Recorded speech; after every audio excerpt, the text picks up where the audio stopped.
Nous pensons que si nous sommes prêts pour la Chine, nous sommes prêts pour n'importe qui. Les exercices aériens conjoints au-dessus du désert du Nevada préparent les pilotes de chasse aux défis qu'ils auraient à relever dans un conflit avec la Chine. Nous avons 2 escadrons d'agresseurs aéroportés, appelés les 64e et 65e escadrons d'agresseurs. Ils pilotent des F-16 et des F-35 et reproduisent tous les chasseurs chinois jusqu'à la 4e et la 5e génération d'avions adverses. L'entraînement porte sur les distances considérables que les États-Unis, l'Australie et la Grande-Bretagne devraient franchir pour opérer dans le Pacifique.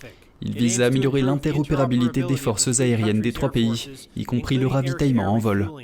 Nous ne réagissons pas nécessairement à des événements récents ou politiques, c'est juste le défi du rythme auquel nous nous entraînons. Ces dernières années, le Pentagone a fait part de son inquiétude croissante face à la pression exercée par Pékin sur Taïwan, qui est autonome. Le Parti communiste chinois ou PCC considère l'île comme une province sécessionniste. Cette mission a pour but de simuler la nécessité d'entreprendre des activités dans une zone où il y a eu une invasion par un pays hostile.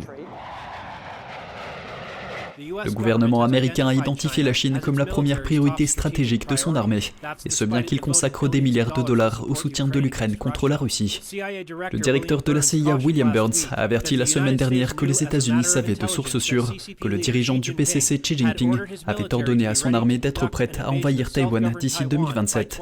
Jeremy Sandberg, NTD Actualité.